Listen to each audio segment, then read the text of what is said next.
Hey everyone! Today we have an iPhone 12 mini with an ear speaker issue. Let's fix it.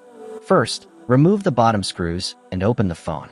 Disconnect the display flex cables carefully. Now, remove the screws holding the ear speaker.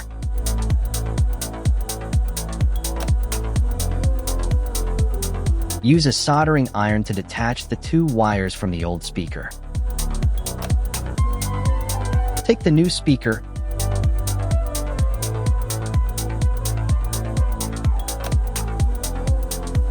apply a little flux.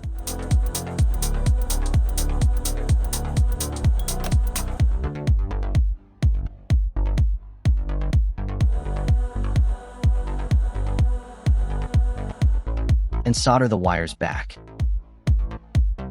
Clean the solder area with cotton.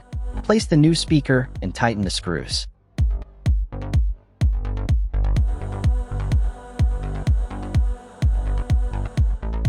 Reconnect the display and close the phone.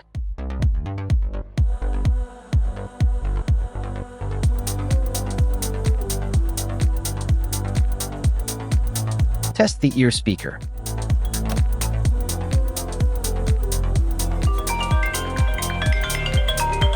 It's working perfectly. If this video helps you, please subscribe to Noor Telecom.